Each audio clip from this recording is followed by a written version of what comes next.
CBSE board द्वारा आयोजित होने जा रही फरवरी 2026 सीटेट के लिए ऐसे कैंडिडेट जिनका बीएड या फिर डीएलएड अभी कंप्लीट नहीं है और वो अपीयरिंग में है, क्या आवेदन करने के लिए वो एलिजिबल हैं?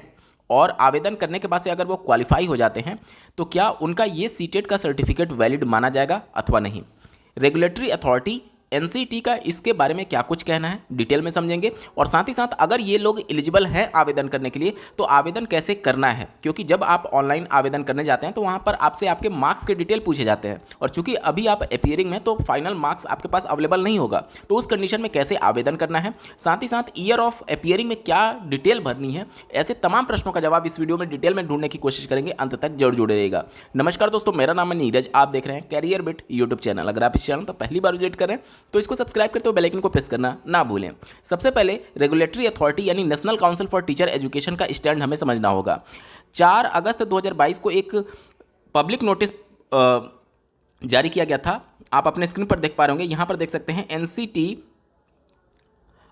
रेगुलेशन सेक्शन हेडक्वार्टर से, और यहां पर सब्जेक्ट आप देख सकते हैं clarification regarding eligibility of appearing in CTET. यहाँ पर देख सकते हैं आप ऐसे कैंडिडेट के बारे में बात की गई है जिन्होंने टीचर ट्रेनिंग कोर्स टीटीसी, अब टीटीसी में बहुत सारे कोर्सेज आ जाएंगे, यानी कि टीचर ट्रेनिंग में अगर आप देखेंगे तो बीएड भी आता है, डीएलएड भी आता है, जेबीटी भी आता है, ईटीटी भी आता है, जो कि अन्य राज्यों में अन्य नामों से जाना जाता है। मतलब कि जो भी प्रशिक्षण है आपका वो टीचर ट्रेनिंग कोर्स के नाम से जाना जाएगा, ठीक है। तो ऐसे कैंडिडेट जो परसुइंग में हैं उनके बारे में यहाँ पर माननीय सुप्रीम कोर्ट ने जो जजमेंट दिया था उसके आधार पर यहाँ पर एनसीटी ने बात रखी है। यहाँ पर आप देख सकते हैं ये केस नंबर था जो सुप्रीम कोर्ट ने यहाँ पर जजमेंट दिया था, और इसी के आधार पर एनसीटी ने यह पत्र जारी किया था। इसमें साफ शब्दों में लिखा गया है, देखिए, pursuing the requisite teacher training course is sufficient to make a such candidate eligible to appear in TET examination, therefore on a fair reading of clause 5(2) of NCT guideline, a person who has been admitted in TTC and is pursuing, she can appear in TET examination। यानी कि अगर आपने teacher training course में admission ले लिया है, चाहे आप फर्स्ट ईयर में हो, सेकेंड ईयर में हो, या फिर डीएलएड के केस में आप सेमेस्टर वाइज भी अगर आप देखें तो चाहे आज फर्स्ट सेमेस्टर में हो, सेकंड में हो, थर्ड में हो, फोर्थ में हो, या फिर अगर आपकी बैक लगी है, कोई मतलब नहीं है, सिर्फ और सिर्फ एडमिशन लेने से मतलब है। मतलब अगर आपने एडमिशन ले लिया है, चाहे किसी भी ईयर किसी भी सेमेस्टर में है, तो आप आवेदन करने के लिए पूरी तरीके से एलिजिबल हैं, और अगर आप क्वालिफाई कर लेते हैं तो आपका ये सर्टिफिकेट पूरी तरीके से वैलिड माना जाएगा और लाइफ टाइम के लिए ये वैलिड रहेगा। उम्मीद करता हूँ अब आपके डाउट क्लियर हो गए होंगे। ये रेगुलेटरी अथॉरिटी का पत्र है, ठीक है।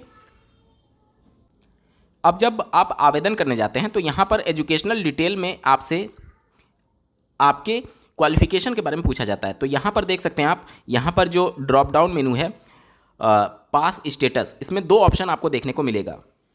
देखिए, पहला पास का ऑप्शन मिलेगा और दूसरा अपीयरिंग का ऑप्शन मिलेगा। पास केवल और केवल उन कैंडिडेट को भरना है जिनका फाइनल सेमेस्टर या फिर फाइनल ईयर का रिजल्ट घोषित हो चुका है और कोई भी बैक नहीं है, मतलब कि सब कुछ आपका क्लियर है, तभी आप पास सेलेक्ट करेंगे। अन्यथा की कंडीशन में आपको अपीयरिंग ही सेलेक्ट करना है। मतलब कि अगर आपका बीएड या फिर डीएलएड कंप्लीट नहीं हुआ है या फिर किसी भी सब्जेक्ट में आपकी बैक रह गई है तो आपको अपीयरिंग ही यहाँ पर सेलेक्ट करना होगा। उम्मीद करता हूँ समझ में आया होगा, ठीक है। तो ऐसे कैंडिडेट जो कि अपीयरिंग में है, यहाँ से अपीयरिंग को सेलेक्ट कर लेंगे। इसके बाद से आगे पूछा जा रहा है ईयर ऑफ पासिंग और अपीयरिंग, मतलब कि किस ईयर में आप अपीयर हैं। तो यहाँ पर आप देख सकते हैं कि यहाँ से ड्रॉप डाउन मेनू जब सेलेक्ट करेंगे तो बहुत सारे लोगों का ये कन्फ्यूजन है कि मेरा 2025 में एडमिशन हुआ है, 2027 में जाकर के कंप्लीट होगा, और यहाँ पर 2027 ऑप्शन में अगर नहीं दे रहा है, केवल 2026 दे रहा है, तो हमें क्या सेलेक्ट करना चाहिए। तो देखिए, आपका जो भी ईयर वहाँ पर शो कर रहा है 2026 शो कर रहा है, तो 27 तो आप सेलेक्ट कर ही नहीं पाएंगे अगर नहीं कर रहा है तो उस कंडीशन में आपको 2026 ही सेलेक्ट कर लेना है, ठीक है। इससे कोई मतलब नहीं है, आपके रिजल्ट पर, आपके certificate per year of passing या फिर ईयर ऑफ अपीयरिंग ये कुछ भी मेंशन नहीं होता है। ये सिर्फ और सिर्फ इन्फॉर्मेशन आपसे मांगी जा रही है और इसका कोई भी मतलब नहीं होता है। उम्मीद करता हूं चीज़ों को आप समझ पा रहे होंगे। ईयर ऑफ पासिंग के कंडीशन में जब आप यहां पर पास्ट को सेलेक्ट करते हैं तो किस ईयर में आप पास हुए हैं वो यहां से आप सही भरेंगे, लेकिन ईयर ऑफ अपीयरिंग के कंडीशन में 2027 का ऑप्शन नहीं आ रहा है, तो उस कंडीशन में आप 2026 ही यहां पर फॉर्म में फिल कर सकते हैं, कोई दिक्कत नहीं है, ठीक है। चलिए, इसके बाद से यहाँ पर बोर्ड और यूनिवर्सिटी और इंस्टीट्यूशन नेम पूछा जा रहा है। तो अगर आप ड्रॉप डाउन मेनू से सेलेक्ट करेंगे, अगर आपका यूनिवर्सिटी, बोर्ड या फिर इंस्टीट्यूशन नेम यहाँ पर शो कर रहा है तब तो आप सेलेक्ट कर लेंगे, और अगर शो नहीं कर रहा है तो सबसे नीचे आपको अदर्स का ऑप्शन मिलेगा। अदर्स पर आप क्लिक करेंगे तो जो भी आपके बोर्ड और यूनिवर्सिटी का नेम होगा वो यहाँ पर आपको लिखना होगा, ठीक है। ये पहले से ओपन नहीं होगा। जब आप अदर सेलेक्ट करते हैं तो ये वाला ऑप्शन ओपन हो जाता है आपको लिखने के लिए, मैनुअली लिखने के लिए, ठीक है। इसके बाद से आपसे रिजल्ट मोड पूछा जाता है। रिजल्ट मोड में आपको 2 ऑप्शन देखने को मिलेगा, परसेंटेज और CGPA। लेकिन चूंकि आपने वहां पर अपीयरिंग को सेलेक्ट किया हुआ है, मतलब कि अपीयरिंग के कंडीशन में अभी आपका फाइनल रिजल्ट घोषित नहीं हुआ है, तो जब आप अपीयरिंग को सेलेक्ट करते हैं तो यहां पर आपसे टोटल मार्क्स, ऑब्टेन्ड मार्क्स और मार्क्स परसेंटेज ये नहीं पूछा जाएगा। जैसे ही आप अपीयरिंग सेलेक्ट करेंगे तो ये आपका हाइड हो जाएगा, ये आपको भरने की जरूरत ही नहीं है। तो जिनके भी मन में कन्फ्यूजन है कि अपीयरिंग के कंडीशन में मार्क्स के डिटेल कैसे भरेंगे, तो ये मार्क्स आपको भरना ही नहीं है, ये आपका हाईलाइट ही नहीं होगा जब आप अपीयरिंग को सेलेक्ट कर लेंगे तो, ठीक है। ये तभी केवल हाईलाइट होता है जब आप पास को सेलेक्ट करते हैं। उम्मीद करता हूँ चीज़ों को आप समझ पा रहे होंगे। जब आप पास को सेलेक्ट करेंगे तभी ये हाईलाइट होगा, मार्क्स के डिटेल आपसे पूछे जाएंगे। अपीयरिंग के कंडीशन में ये मार्क्स के डिटेल आपसे नहीं पूछे जाते हैं। उम्मीद करता हूं समझ पा रहे होंगे, ठीक है। और इंस्टीट्यूशन पिन कोड में जहां पर भी आपका संस्था है वहां का पिन कोड आपको यहां पर डाल देना है। बहुत सारे लोगों के मन में ये कन्फ्यूजन होगा कि मेरी बैक लगी है किसी ईयर में या फिर पर्टिकुलर किसी सेमेस्टर में, किसी सब्जेक्ट में, तो क्या वो एलिजिबल हैं? बैक पेपर से कोई मतलब नहीं है। आपने एडमिशन केवल लिया है, इससे केवल मतलब है। ऐसे समझिए कि आज आपने मान लीजिए एडमिशन लिया बीएड या फिर डीएलएड में, और आज शाम को ही अगर नोटिफिकेशन सीबीएसई बोर्ड द्वारा जारी कर दिया गया तो भी आप एलिजिबल हो जाते हैं। एलिजिबिलिटी सिर्फ और सिर्फ इतनी है, एनसीटी ने क्लियर कर दिया है कि आपका टीटीसी यानी कि टीचर ट्रेनिंग कोर्स में एडमिशन मात्र होना चाहिए। किस ईयर में है, किस सेमेस्टर में बैक लगी है, उसे कोई मतलब नहीं है। हाँ, जब तक आपका बैक पेपर क्लियर नहीं होगा या फिर आपका डीएलएड या फिर बीएड कंप्लीट नहीं होगा तब तक आप इसको यूज नहीं कर पाएंगे।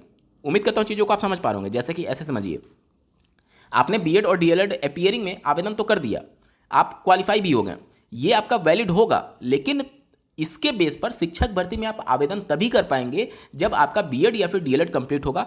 और अगर आपकी बैक लगी हुई है तो बैक जब तक क्लियर नहीं होगा तब तक आप इस सर्टिफिकेट का यूज नहीं कर पाएंगे। कहने का मतलब कि जब शिक्षक भर्ती के लिए आप आवेदन करने जाते हैं तो वहां पर जो नियम और शर्तें होंगी उसके हिसाब से आपको देखा जाएगा, लेकिन ये वाला वैलिड माना जाएगा लाइफ टाइम के लिए, ठीक है। यूज नहीं कर पाएंगे लेकिन वैलिड माना जाएगा।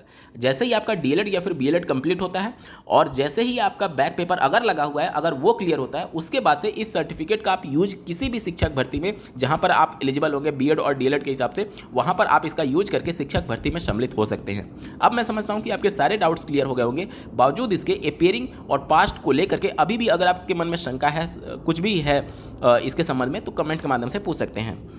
आपको ये वीडियो कैसा लगा, मेरा एफर्ट कैसा लगा, कमेंट के माध्यम से जरूर बताइएगा। और ऐसे ही महत्वपूर्ण अपडेट के लिए इस चैनल को सब्सक्राइब करना ना भूलें। इस वीडियो को देखने के लिए आपका बहुत बहुत धन्यवाद। भगवान करे आपका दिन शुभ हो।